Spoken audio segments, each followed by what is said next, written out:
What's cracking? Big dokes. Welcome back to the channel. Welcome back to the headquarters. My name is Nicholas. This is BDGE Fantasy Football. It's week 17. It's not week 17 yet. Technically, it's still week 16. Here's the thing. There's the thing about today's video. I got a big ass dog, an actual big dog underneath this table right now. I'm babysitting a dog. I'm dog sitting right now. So if you start to hear weird noises under there, you start to see a fucking dog running around. I didn't kidnap anything. All right. Stop growling at me, you little hoe. Her name's Nala. Nala, N-O-L-A. Like Nola, like Alvin Kamara, 6 touchdowns. Animal's the only person I know. Animal's the only motherfucker I know that can play with Alvin Kamara on his team this week, still losing the championship. That will happen if you're playing against the Aaron Rodgers, Devontae Adams stack. That's the thing. That's the whole thing about it, okay? Welcome. Listen, I said I'd be here for you through week 17. I remember last year, like I just dipped out and I started to travel and I was like, fuck a week 17. Nobody plays in week 17. But there were a lot of people that still wanted the fucking content. So I said, listen, so what I do? What the fuck else am I going to do? You know, I was just thinking about that. I was just texting my friend Steve and I was like, you know what's wild? You know what's wild? Like I could literally just do nothing for the next 5 months if I wanted to. I could just sit on my couch downstairs for 5 months. But like, fuck that. You know what I'm saying? So we're going to take it week by week. We're going to take it day by day. And we're going to get into some week 16 recape. We're going to get into some week 17 waivers, even though I don't really have much for the waivers. Just kind of things to keep an eye on. I might just go game by game and look at different takeaways or thoughts I have maybe heading into next year. Week 17 is tricky because there's going to be a lot of teams that locked up their spots already that are going to rest players. And the coaches are going to tease us throughout the week. They're going to say, hey, he might play, he might not play, he might play a fucking half, which is the reason why you don't play fucking week 17. It's the reason why you don't do your championship in week 17. If you want to do a 2-week championship where you play a guy for 2 weeks and then the winner advances out of that, start that shit in week 13. Week 13, week 14, semifinals. Week 15, week 16, finals. All right? That's how we do it. So to recap my leagues, I did 1, 2, 3, 4, 5. I was in 5 leagues this year. 3 dynasty, the Go Fade Me, the first ever Big Dog subscriber league, so BDGE 01, and the What It Do Dynasty League. And then I was in the E-Town Get Down, and then just a random like Yahoo Pros Buy-In League. So Snacks won the E-Town Get Down. Barring like a 72-point game from Josh Allen tonight, we don't do like crazy quarterback settings, so there's zero fucking chance. Snacks is bringing the belt back to the HQ. You'd love to see it. I beat Scott. All the fucking RJs paid off, unless there's a 5-point stat correction. That J.D. McKissick touchdown at the end of the game, we'll never forget it. J.D. McKissick. I think I might get a fat head of J.D. McKissick. I think I'm going to have to get a jersey of J.D. McKissick, a fat head of J.D. McKissick. I might fucking see if J.D. McKissick will adopt me. He might be fucking younger than me. He's definitely younger than me. What am I talking about? I might adopt him. Fuck it. We want to Go Fade Me. I won the BDGE 01. Honestly, I went into both of those weeks and thinking I was going to lose, like the other teams were fucking stacked. That's why we play the game. Any given motherfucking Sunday. What else we got? What It Do? Animal lost with Kamara in his lineup. You love to see it. I don't really love to see it because now he's going to be depressed on Fade the Public. We got some good shit going on with Fade the Public, though. We got this last week here, we'll be celebrating our victories, and then we're going to do our award show. Our award show is kind of off the fucking walls. It was kind of fun. It's one of our more fun videos last year. We'll make it even better this year. Nala, how you doing down there? How you doing, big girl? She's sleeping, so stop yelling. Imagine I just did the rest of this video in a whisper. That'd be kind of fucking awesome. ASMR waiver wire style. Okay, so from what I know, and I'm going to be honest with you, I didn't put my best effort into this video, so my research might be a little lackluster at the moment. And we're going to do some Q&A at the end. We're going to hang out for like an extra half hour or so. So I got nothing but fucking time to kill over here, right? Until next draft season. Teams that might rest, that I believe, and I might sound wildly ignorant because I honestly didn't fact check these. This is possibly fake news coming at you. The Packers. The Packers locked up the spot. They're playing the Bears next week. The Bears need the game. The Packers do not. I do not think. Could mean resting Aaron Rodgers, though might mean that they want Aaron Rodgers to win the MVP. Where on the flip side, we have the Chiefs playing against the Chargers, and Andy Reid already came out and said that they're probably going to be resting their starters, or at least some of the key components of the team. So we could see Aaron Rodgers play, Patrick Mahomes not play, just for the sake of the MVP award, even though like that shouldn't factor into it, but it will, because people are going to remember how Aaron Rodgers finished the season, and he definitely deserves to be in the conversation. So we have the Packers, we have the Bucs, who play the Falcons next week. So this is a two-way street. One, it's going to affect the players on those teams.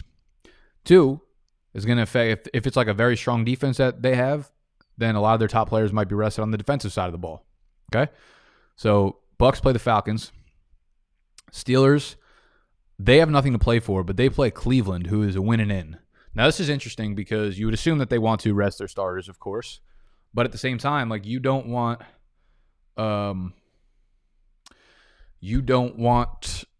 to be like, yeah, here you go, Cleveland. Here's a shoe-in. You just get to walk right into the fucking, you just get to waltz right into the playoffs because you're our division rival and we hate your fucking guts. And then I believe Seattle is locked in as well, and they're playing the 49ers. So we could see a lot of interesting things going on here, okay? So just like keep an eye on reports, see what the coaches are saying. But this is just like reason number 1, 2, 3, 4, 5, 6, 7, 8, 9, 10 that you do not have your fantasy football championship in week 17 for these reasons, because you're going to be suiting up fucking 92 players that you don't even know if they're going to play. Also, Noah just texted me and asked if I want him to do the waiver wire write-up. So for anyone that's like a Patreon member, patreon.com/BDGE, he does the in-depth waiver wire fab guidance write-up each week. I do these. He does the more in-depth one. He just asked if we want week 17 done.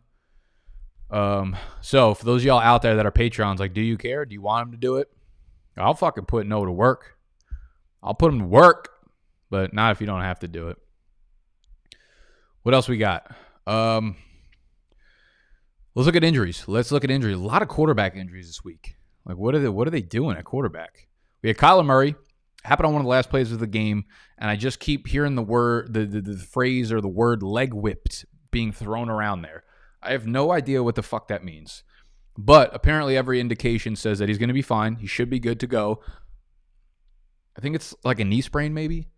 Cliff says his status is uncertain for week 17 though. So that is something to keep an eye on. And let me pull up the matchups here because I don't even know who the fuck everybody's playing. Also, Dwayne Haskins got waived. I knew Dwayne Haskins was going to be a fucking bust from the minute that they said that they reported the fact that he was going to charge people money in order to like hang out with him at his draft party. Like he hosted a draft party in the NFL draft that he was getting selected in, and he was charging like $50 a head to get into the party. Like that tells me that whoever is managing you is a fucking lunatic. It tells me that you probably don't have friends. Just a lot of shit that adds up to a bad cocktail of you not being successful at the next level. Telltale sign number 1. When we start on the rookie dynasty draft guide for y'all, if you're in dynasty leagues and shit, we're going to be helping you out all offseason with that. First thing we look at, we don't look at athletics. We don't look at college production. We don't look at their 40 time. We don't look at nothing except what you're doing for your draft party. If you're going in the first 2 rounds and you ain't either at the NFL draft or you got a whole bunch of friends surrounded by you, off my board. Off my motherfucking board. Skirt. All right. I see a super chat in the chat right now. Again, these live streams, I'm typically like looking at my notes or looking at stuff on the screen, so I don't actually see the chat at the moment. So like maybe I'll try to get back to it, but if I don't, I would suggest not sending me money because I don't want it to go to waste. Rather than sending the $5 here, you could just go sign up on Patreon. It's like $10, and you can get like all your shit answered for the entirety of the month. Okay. How we doing? Where are we doing? What are we doing? So Kyler Murray expected to play, maybe. Matt Stafford, ankle. He had to leave. Chase Daniel came in. He was diagnosed with a sprained ankle. It doesn't appear to be serious, but Detroit, given where they are and they're not going to be in the playoffs, sitting Stafford in the final game would make some sense. So obviously that would be a downgrade to Hockenson, Marvin Jones, Kenny Golladay. Kenny Golladay is going to be just as good as he has been with Stafford without. He's basically quarterback proof at this point. Deshaun Watson, elbow. So we've heard a lot of weird reports about this one. He got like his finger stuck in the lineman's mask, and it looked like wildly fucking painful. Now, it sounds like he avoided serious injury. That's relatively speaking because the seriousness of that injury could have been really fucking bad. Like he could have required Tommy John surgery, which, would have lingered into 2021 and would have affected his dynasty status, his redraft status, and all that shit. He will be getting imaging done to determine the severity of it, but the team sounds optimistic. We don't know if he's going to play in Week 17. I would be very, very surprised if he did. He'd kind of been having elbow concerns for a couple weeks now, and I don't know if this is necessarily like a re-aggravation of it or an entire new injury in itself, but definitely concerns based on what the imaging comes out to be. Jared Goff, another quarterback. Literally so many fucking quarterbacks. So we got Kyler, we got Matt Stafford, we got Deshaun Watson, we got Jared Goff. So basically all of these guys kind of fall into the same category on a spectrum where they were hurt, but they all have a possibility of suiting up next week. But the worst case scenario for a guy like Deshaun Watson could be bad. Jared Goff is going to need surgery in the offseason.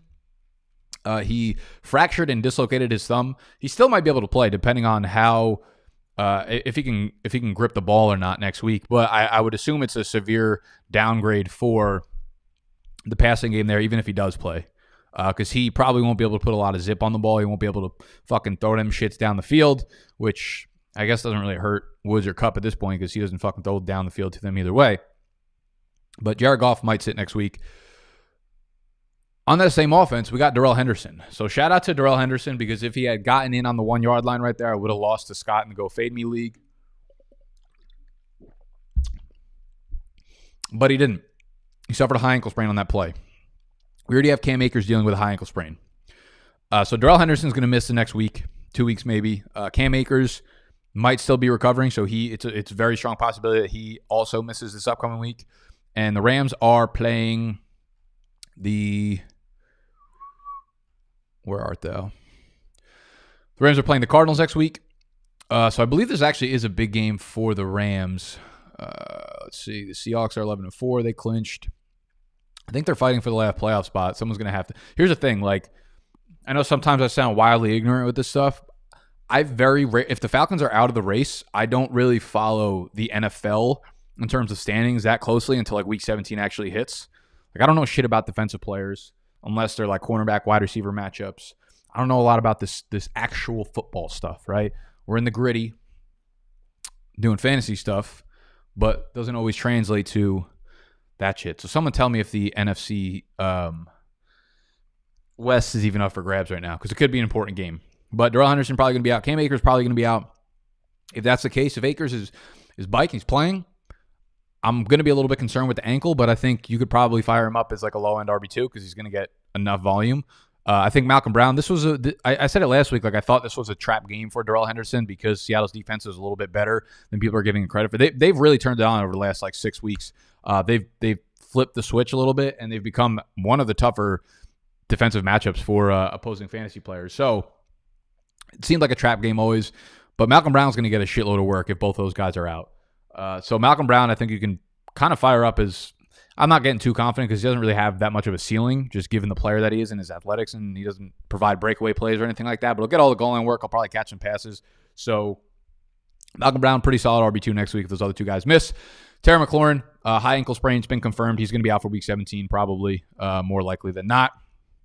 So fire up Logan Thomas. Fire up fucking everybody. that is not on the Washington football team. With Terry, okay, so Terry misses week 16, week 17. He'll finish the year 126 targets, 80 catches, 1,078 yards, 3 touchdowns. He adds 30 yards rushing. Pace that out to 16 games. We're looking at 144 targets, 91 catches, 1,232 yards, receiving yards, 3.5 touchdowns. This is interesting.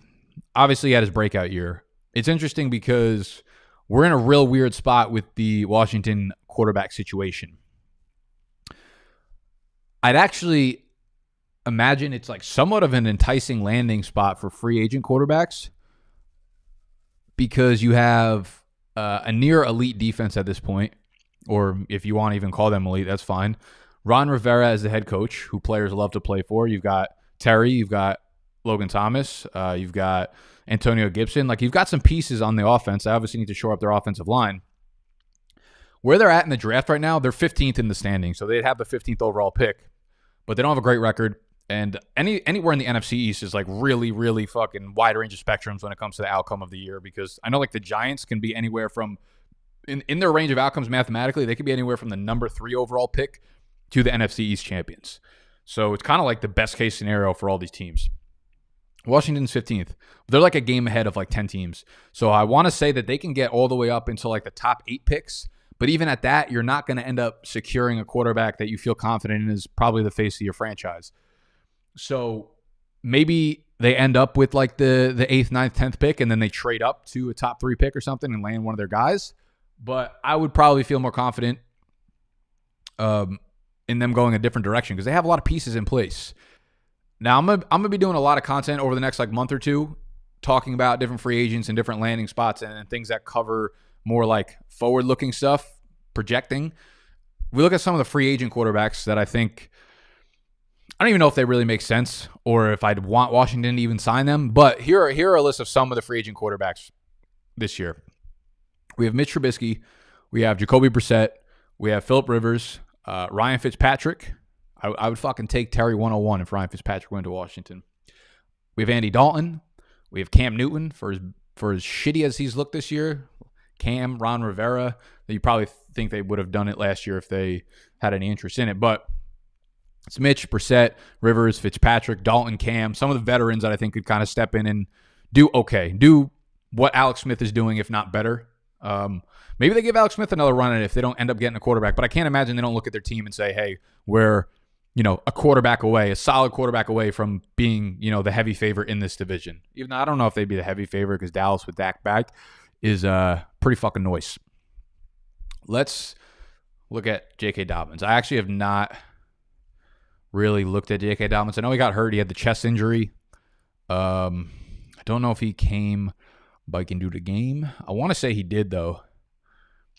Yeah, he did. Okay. Rib injury, but he returned. So not too concerned about it. He should be good to go for next week.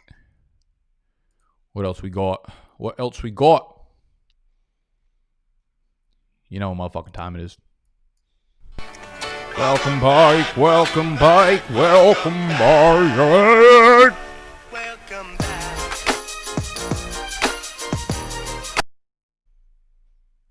Welcome back. Georgie Kittle. Good to see that fucking wildebeest on the field, man. Led the 49ers in targets, 5 of them. Not a huge number, but they didn't have a lot of passing volume. Caught 4 of them for 92 yards. Looked very, very good. Near 23% target share. Brandon Ayuk, 1 for 16.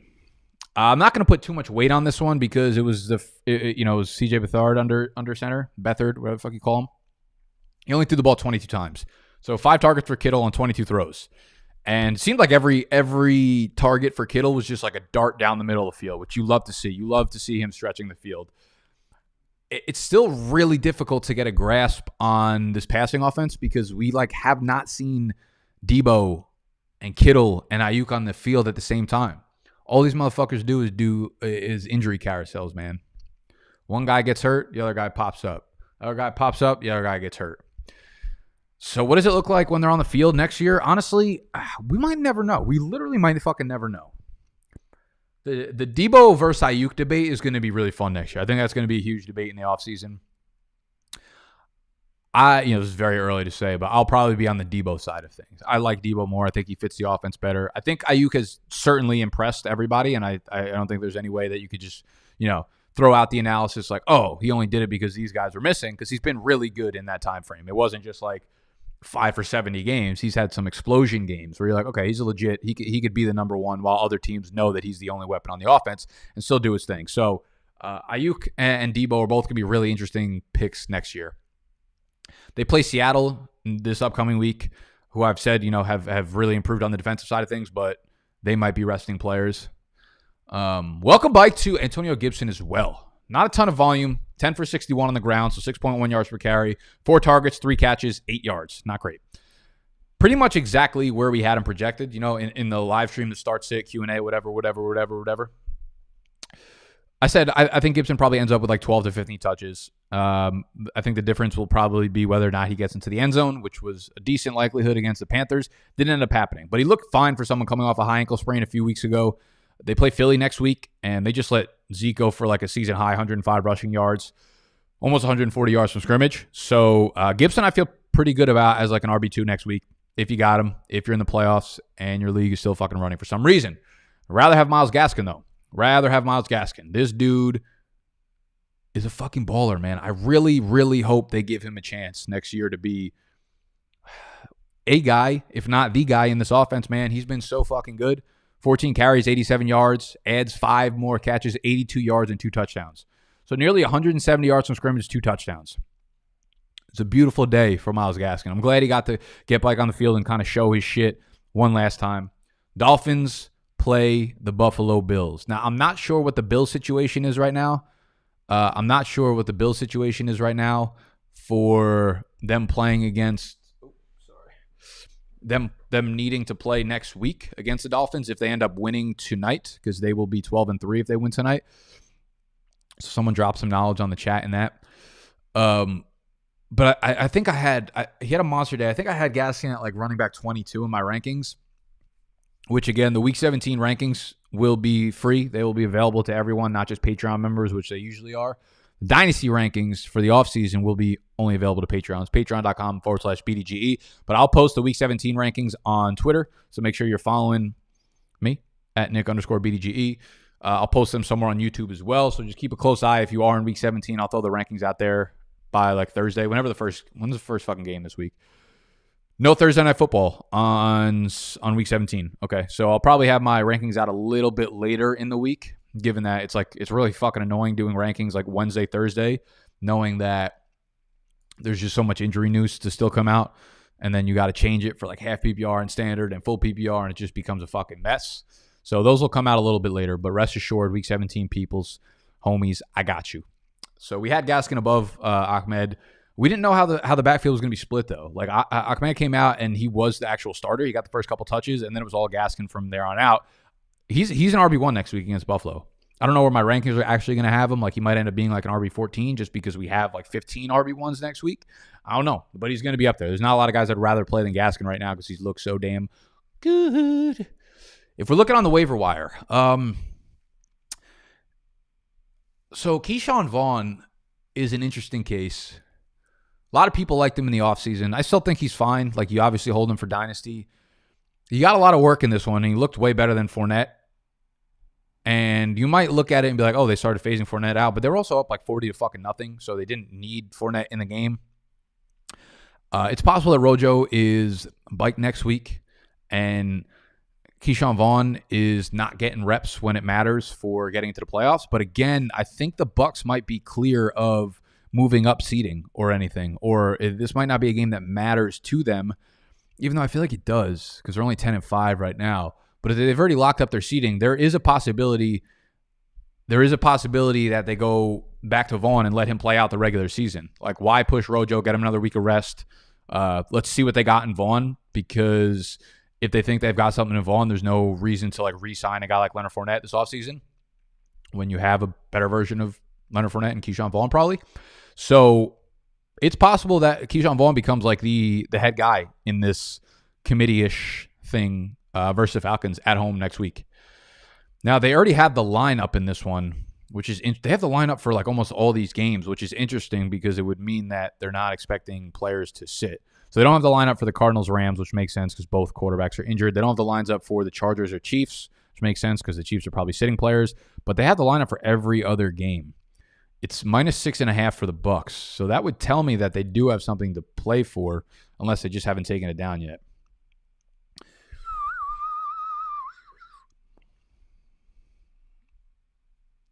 So Keyshawn Vaughn is the one I would keep an eye on. We just haven't had a lot of injuries at the running back position, but obviously, as I mentioned before, Darrell Henderson hurt. Malcolm Brown would be the next guy to pick up in that offense. And I don't think any other injuries have really led to waiver wire pickups. If J.K. Dobbins ends up being a little bit more hurt than we actually think, but he came back into the game, so I'm not really worried about it. Gus Edwards would be a good pickup. Other than that, I mean, none of the injuries have led to waiver wire pickups. Jeff Wilson was an absolute god this week as a waiver wire pickup.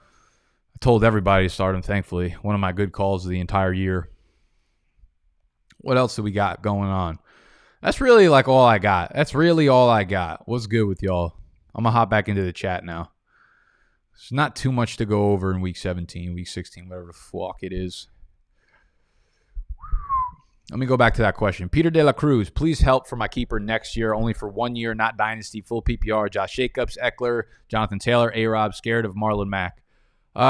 Here's the thing. Like, there's 7 months in between now and when you'd have to pick, probably, unless you have to pick like this week, which is an egregious league rule. And you guys that have keeper questions for like next year, like you got to push those off until the closest you can get to picking day, because so much can happen between now and then. What if I believe Marlon Mack is I'm going to make a free agency video too, like most notable players that are going to be free agents in this upcoming year. Let me check Marlon Mack's contract. I want to say Marlon Mack is a restricted free agent after this year. I wouldn't be surprised if they let him go, coming off the Achilles injury. Let's see, where art thou? Yeah, Marlon Mack is an unrestricted free agent after this year. So there's a very good chance he's not there. If it was all just straight up those players, it would be Jonathan Taylor for me. And Austin Eckler, kind of a close second, but I think Jonathan Taylor would be the clear pick, Peter. Joaquin Blonde, got 2 chips from your draft device. Have a 10 spot, and we'll get you some Patreon love. I appreciate that, homie. I very much appreciate that. Nick just said no super chat. Yeah, I mean, listen, I don't want to fucking steal your money. Carlos, love you, dog. Danielle was good. Danielle, wait, is Danielle Brown? Like, is that how are you of the female descent? And your name is spelled Danyell? Because if that's the way you spell Danielle, it's the dopest name I've ever seen.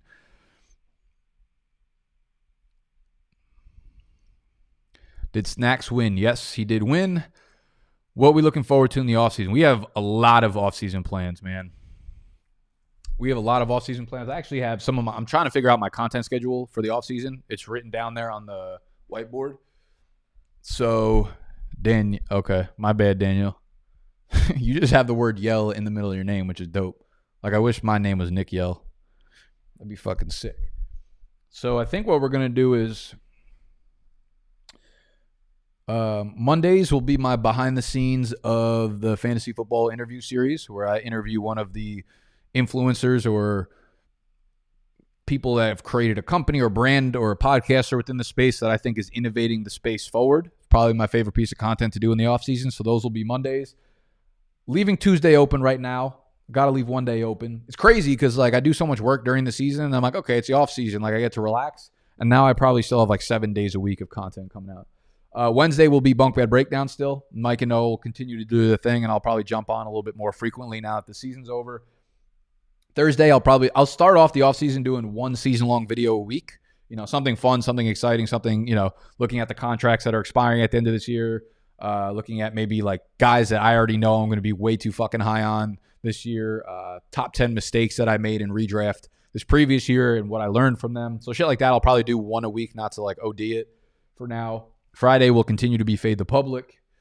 Saturday, I think we're going to do a Q&A, just like we do now with the Patrons, patreon.com/BDGE, where you guys can come in, Q and Assault. Y'all can yell at me, but we'll probably be a little bit more Dynasty focused, so I'll probably have Noah and Mike on there with me. And Sunday will be podcast only. It'll be the Why You Yelling podcast, which my friend Steve is going to be like kind of like the host, and he's going to be asking me questions for that piece of content.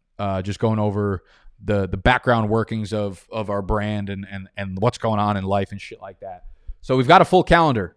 So make sure you're following everywhere if you want to just kind of stay up to date on what we got going on and different dynasty and season-long content and shit. We'll make it fun. We'll make it creative as always. And I just want to obviously thank y'all for hanging out and following us throughout the journey. Y'all been the best. Appreciate you, Max Quick. Hit the like. It's facts. 111 people in here and only 24 likes. My shoulder is bugging right now. I don't know why. I actually worked out yesterday for the first time in like 2 weeks. I think I'm having muscle spasms. What jersey should I get? Old school Black Julio or home Travis Kelce jersey? Yo, I have the old school Black Julio one downstairs. Actually, wait, is it red? I think I got a Jamal Anderson black old school one, and then or is my Julio one all black? Is my Julio one up here? No. It's okay.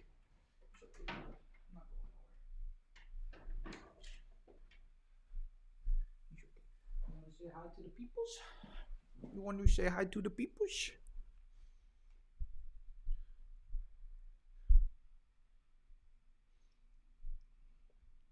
Let me take a picture for your mother. This shit is so delayed. It's okay. How about those big Thanksgiving turkey legs on Dillon? Yo, fuck A.J. Dillon. He's going to be the most overdrafted player in fantasy football next year. I can't wait to see what they do with Aaron Jones, though. How delayed is this fucking thing? You guys didn't even see, or am I not even live? I think I just went so far. Bike. Yeah, I did. That's why. Ooh.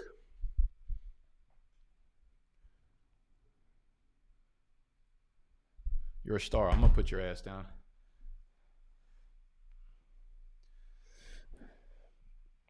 No, it's not delayed. I meant like delayed from, I use a live streaming software, and from where I'm recording on my software to where it gets to on YouTube, it's usually like 10 seconds delay. But I realized that I'm like watching myself on YouTube, and I was like 42 minutes behind. Like I was still talking about like fucking Jeff Wilson. Bro, I took an L in the chip game thanks to Mike Evans. Yeah, you hate to see that. I actually, the one team I was playing against Mike Evans, and I somehow won. Why sus? Why the fuck is what sus?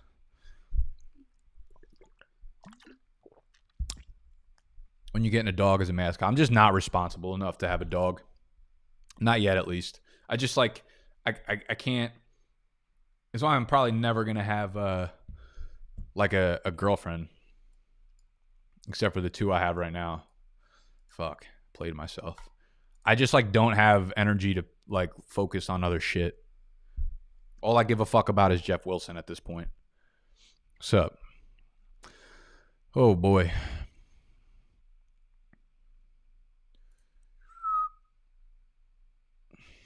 What else we got going on? My peoples. It's a good one. Yo, my bro, really enjoyed all the content this year. I appreciate you, Chris Spencer. I appreciate everybody. that watch content. Why the fuck you yelling at me, a little hoe? I let the brand down. Only one of 3 chips. Mahomes, Henry, AJ, Tyreek, Aaron Jones all let me down. Damn, it's a hell of a squad, though. Can't believe you lost with that. It actually sounds exactly like the team I just won with. Is that Tony? Tony, is that you? Oh, no, because he had Aaron Rodgers, Derrick Henry, Aaron Jones, Tyreek Hill. My first full year following you. For your own sake, hopefully it's the last. Tell me I'm an idiot for starting Haskins in the finals. I mean, I feel like it speaks for itself. I'm up but need Diggs to score less than 13. I wouldn't feel good about that. Unless it's a standard league. Mixon ruled out for the year. Yeah, I'm pretty sure that happened like 2 months ago. No, it's Tyreek. The other. Oh, Tyreek was good. Tyreek, you're. I've talked to you on Instagram before, right? In the DMs.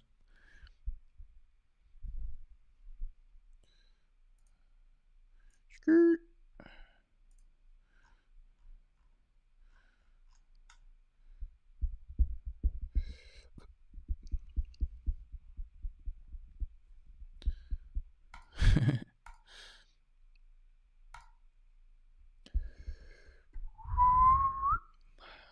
Miles Sanders in the first, dog shit. Yeah, I mean, listen, bad pick.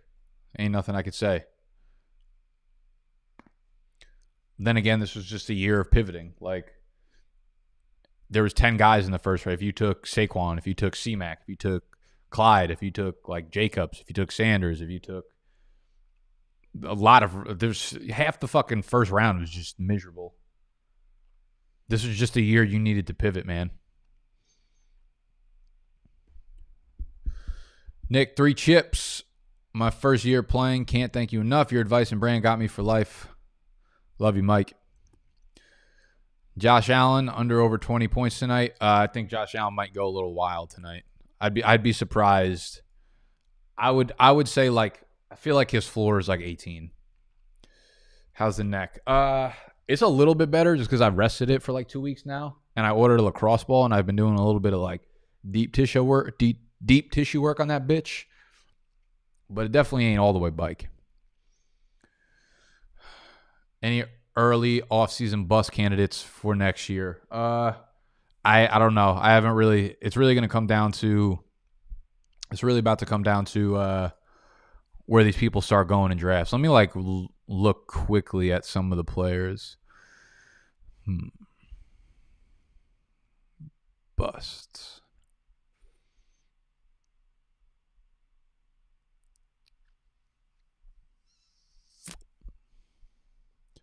Yeah, everyone just stinks this year. I think Zeke's going to be a value. I think, let's see, on the Giants. I could see like Saquon actually being a bit of a problem next year for people that draft him. Anyone on the fucking Falcons? Let's see.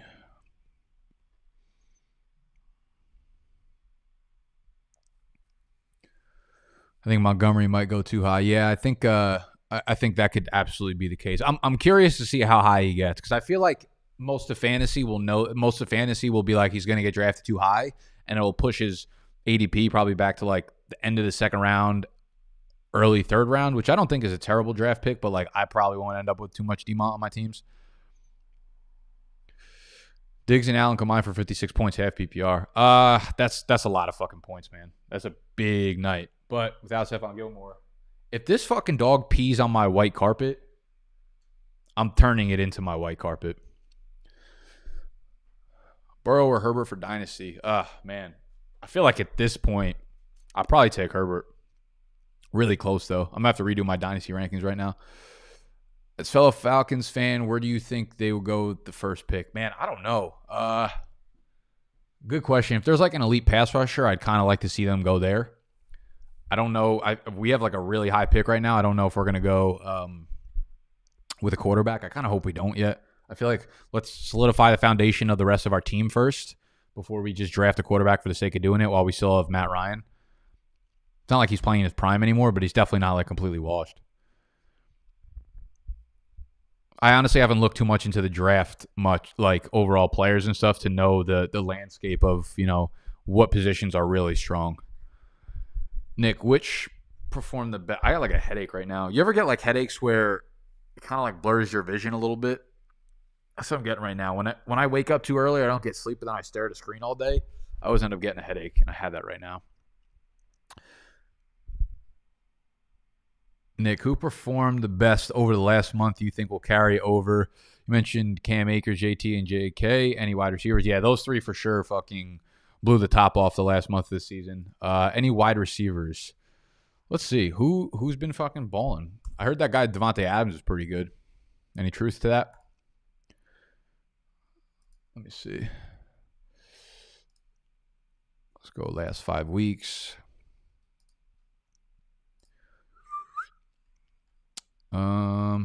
That's all the top guys. Let's see.